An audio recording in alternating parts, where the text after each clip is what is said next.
तो imaginary number क्या होता है, square root of a negative number is called a imaginary number, that is square root of a negative number. किसी भी negative number का square root उसको क्या बोला जाता है, इमेजिनरी नंबर बोला जाता है। जैसे कि एग्जांपल है root of -4, -16, root of -25, root of 9/16। तो ये सारे नंबर क्या हैं, इमेजिनरी नंबर हैं। तो जैसे कि रूट ऑफ -4 का हम को सॉल्व कैसे करेंगे, 4 का रूट क्या होता है, 2 होता है, और माइनस में जब रूट आ रहा है तो उसका माइनस में जो रूट होगा तो उसको हम बोलेंगे आई। ठीक है, तो इसका आंसर क्या हो जाएगा, जैसे कि हमने यहाँ पे सॉल्व भी किया था, 4 का रूट हो जाएगा 2, और रूट ऑफ -1 किसके इक्वल होगा, आई के इक्वल होगा, दैट इज आंसर क्या आ जाएगा, 2i। ठीक है, इसी तरह से रूट ऑफ -16 है, 16 का रूट आ जाएगा 4, और रूट में माइनस है इसलिए उसके लिए हम लगाएंगे उसके साथ आई। ठीक है, तो रूट ऑफ -16 का आंसर क्या आ जाएगा, 4i। आई को बोलते हैं आयोटा, तो 4 आयोटा इसका आंसर आ जाएगा। रूट ऑफ -25 है, रूट में -25 है तो 25 का रूट आ जाएगा 5, और क्योंकि रूट में माइनस है इसलिए साथ में आएगा आयोटा आई। रूट ऑफ -9/16 है, तो इसको हम किस तरह से सॉल्व करेंगे, 9 का रूट हो जाएगा 3, 16 का रूट हो जाएगा 4, और रूट में माइनस है इसलिए इसके साथ आएगा आयोटा। ठीक है, तो रूट 3/4 आयोटा। अब ये तो हो गया कि आयोटा जो होता है वो होता है root of minus any negative number. ठीक है, -1 बोल दो। अब अगर रूट की आयोटा की पावर्स हैं तो हम उसको किस तरह से सॉल्व करेंगे, सबसे पहले तो आयोटा होता है रूट ऑफ -1। अगर हम दोनों तरफ स्क्वेयरिंग कर देते हैं, iota square is equal to root of -1 का स्क्वेयर, तो स्क्वेयर से इसका रूट कर दिया तो आयोटा स्क्वेयर किसके इक्वल आ जाएगा, -1 के इक्वल आ जाएगा। आयोटा की पावर 3, अब आयोटा हमने अलजेब्रा में एक्सपेंशन, हमने अलजेब्रा में एक्सपोनेंशियल फॉर्म्स में क्वेश्चन करे होंगे कि अगर हमारे पास m इंटू एन है तो वो किसके इक्वल होता है, आयोटा की पावर m, सॉरी यहाँ पे है m प्लस एन इंटू ए की पावर, अगर m प्लस एन है तो किसके इक्वल होगा, ए की पावर m डॉट ए की पावर n। तो हमने इसी तरह से करना है यहाँ पे। आयोटा की पावर है 3, तो हम इसको कैसे लिख सकते हैं, आयोटा की पावर 2 इंटू आयोटा। ठीक है, ठीक है, क्योंकि जब हम 2+1 करेंगे तब वो क्या बनेगा, 3 बनेगा, और यहाँ पे प्लस करके ही आता है, इन दोनों को प्लस करके यहाँ पे वैल्यू आती है, इसी तरह से इन दोनों को प्लस करके यहाँ पे 3 आएगा। तो आयोटा की पावर 3 हो जाएगा आयोटा स्क्वेयर इंटू आयोटा। अब आयोटा स्क्वेयर की वैल्यू क्या है, आयोटा स्क्वेयर की वैल्यू हमने क्या फाइंड करी है, -1 फाइंड करी है, तो -1 यहाँ पे पुट कर दिया और यहाँ पे आ गया साथ में आयोटा। तो -1 को जब आयोटा से मल्टीप्लाई किया तो आंसर क्या आएगा, माइनस आयोटा आ जाएगा। अब देखो हमेशा ये याद रखना है हमने कि आयोटा स्क्वेयर की वैल्यू -1 होती है, ये बहुत सारे क्वेश्चंस में यूज किया जाता है। ठीक है, तो याद रखना है आयोटा स्क्वेयर की वैल्यू -1 है, आगे की सारी वैल्यूज हम इन्हीं वैल्यूज से फाइंड कर सकते हैं। आयोटा की पावर 4, अब आयोटा की पावर 4 को हम कैसे लिख सकते हैं, जब भी पावर इवन होगी, जैसे 4, 6, 8, 10 इस तरह की पावर होगी, आयोटा की पावर 4 हो गया, तो इसको कैसे लिख सकते हैं, आयोटा की पावर 2 उसकी पावर 2, क्योंकि 2 2 जा कितना होता है, 4 होता है। अगर आयोटा की पावर 6 है तो हम उसको कैसे लिख सकते हैं, आयोटा की पावर 2 और उसकी पावर 3, क्योंकि 3 इंटू 2 क्या होता है, 6 होता है।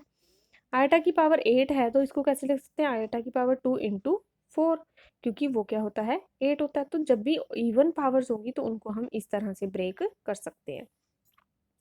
तो आयटा की पावर 4 है तो हमने इसको लिख लिया आयटा स्क्वेयर और उसकी पावर 2। तो आयटा स्क्वेयर की वैल्यू कितनी होती है, फिर से -1 होती है। तो -1 की पावर जब 2 करा हमने तो माइनस माइनस क्या हो जाएगा, प्लस हो जाएगा, दैट इज आंसर क्या आएगा, 1, क्योंकि 1 का स्क्वेयर करेंगे तो 1 आएगा। और माइनस की पावर इवन है तो माइनस का साइन किस में चेंज हो जाएगा, आयटा में चेंज, सॉरी 1 में चेंज, प्लस में चेंज हो जाएगा। इसी तरह से आयटा की पावर 5 है, इसकी 5 वैल्यू फाइंड करनी है, तो जो ऑड पावर्स है उनको इस तरह से ब्रेक कर लेंगे, जैसे आयटा स्क्वेयर इंटू आयटा लिखा था, क्योंकि 2 इंटू 1 3 होता है, 2 प्लस 1 3 होता है। 5 जो है उसको कैसे ब्रेक करेंगे, आयटा की पावर 4 इंटू आयटा की पावर 1। तो आयटा की पावर जो 4 है उसकी वैल्यू क्या आ जाएगी, 1 आ जाएगी, क्योंकि आयटा की पावर 4 की वैल्यू हमने 1 फाइंड करी थी, उसको आयटा के साथ मल्टीप्लाई किया तो क्या आंसर आया, आयोटा आंसर। ठीक है, तो आयटा की पावर 4 जो है वो 1 होता है, ये याद रखना है कि आयोटा की पावर 4 क्या है, 1 है, और आयोटा स्क्वायर जो है वो -1 के इक्वल है। ये याद रखना है क्योंकि इन्हीं से ही काफ़ी सारे क्वेश्चंस सॉल्व हो जाते हैं, जो हमने पावर्स वाले क्वेश्चंस करने होते हैं वो वाले। ठीक है,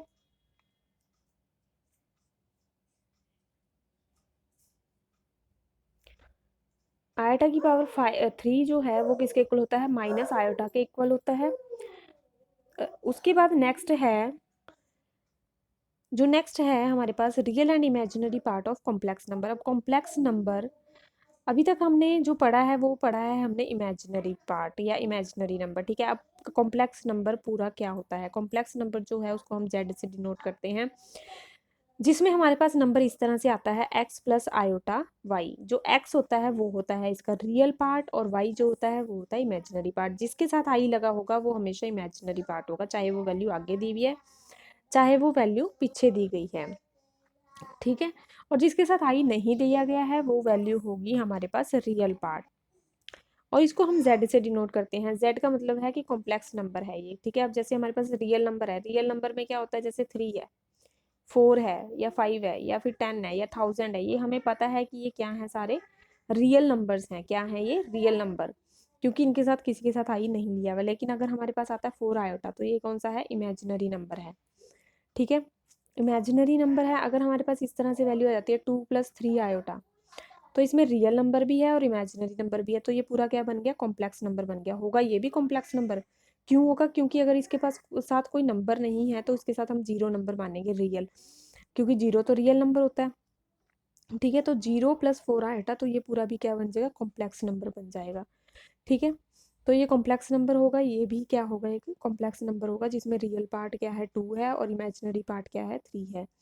इसमें रियल पार्ट क्या है, 0 है, और इमेजिनरी पार्ट क्या है, 4 है। ठीक है, अब जैसे कि हमने एक एग्जांपल लिया है कि z = 2 + आयोटा, तो जो x की वैल्यू है वो 2 है और y की वैल्यू 1 है। x की वैल्यू क्या है, रियल पार्ट क्या है, 2 है, और y की वैल्यू क्या है, 1 है, क्योंकि आयोटा के साथ 1 है। ठीक है, रियल वैल्यू, इमेजिनरी जो वैल्यू है वो 1 हो जाएगी। इसको हम आयोटा नहीं बोले, आयोटा नहीं लेंगे इमेजिनरी की, y की वैल्यू आयोटा हो जाएगी, y की वैल्यू 1 होगी जो आयोटा के साथ है 1। ठीक है, वो हो जाएगी।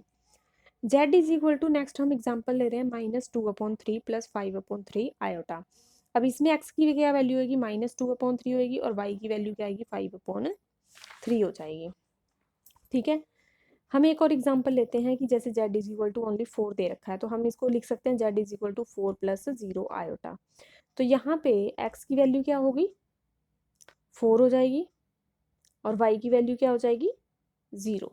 ठीक है, अगर हमें एक और एग्जांपल लेते हैं हम, जैसे कि हमें दिया गया है z = 0 + 3 आयोटा, तो x की वैल्यू यहाँ पे क्या हो जाएगी, 0 हो जाएगी, और y की वैल्यू क्या आ जाएगी, 3 हो जाएगी। तो ये हमारे पास रियल और इमेजिनरी पार्ट्स होते हैं कॉम्प्लेक्स नंबर के। ठीक है, तो कॉम्प्लेक्स नंबर याद रखना है, जिसको हम z से डिनोट करते हैं। इसमें एक रियल नंबर होता है और दूसरा इमेजिनरी नंबर होता है। दोनों का कॉम्बिनेशन जो होता है, चाहे बीच में प्लस है या माइनस है, उसको क्या बोलते हैं, कॉम्प्लेक्स नंबर बोलते हैं। उसके बाद है properties of complex number. Complex number की प्रॉपर्टीज क्या होती हैं। अगर हमें दो कॉम्प्लेक्स नंबर दे रखे हैं, ठीक है, और हमें बोला जाए कि z1 = है z2 के, तो इसका मतलब क्या है कि इसका रियल पार्ट इसके रियल पार्ट के इक्वल है, और इसका इमेजिनरी पार्ट इसके इमेजिनरी पार्ट के इक्वल है। ठीक है, z1 z2 के इक्वल कब होगा, जब ये इसके इक्वल होगा, x1 = x2, और y1 किसके इक्वल होगा, y2 के इक्वल होगा। ठीक है, तो फर्स्ट प्रॉपर्टी तो ये है, और सेकंड प्रॉपर्टी क्या है कि अगर हमें कोई कॉम्प्लेक्स नंबर 0 के इक्वल दे रखा है, तो इसका मतलब ये नहीं है कि x की वैल्यू 0 होगी ओनली, इसका मतलब ये है कि x की वैल्यू 0 होगी और y की वैल्यू भी क्या हो जाएगी, 0 हो जाएगी। दोनों की वैल्यूज क्या होंगी, 0 हो जाएंगी। अब इसके बेस पे हम क्वेश्चन करते हैं। हमें क्वेश्चन दिया गया है 2 + 3x + y आयोटा = 4 + 10 आयोटा। देखो, अब ये भी एक कॉम्प्लेक्स नंबर है और ये भी एक कॉम्प्लेक्स नंबर है, हमें साफ पता लग रहा है। इसमें रियल पार्ट क्या है, 2x है। क्यों है 2x, क्योंकि इसके साथ आई नहीं है। लेकिन ये सारा क्या है, यहाँ पे इमेजिनरी पार्ट है, क्योंकि इसके साथ यहाँ पे आई लगाया है, और ये सारी वैल्यू को हमने किस में दिया है, ब्रैकेट में लिया है। तो जो 2x है वो किसके इक्वल हो जाएगा। अब देखो, यहाँ पे जो है वो हम सुन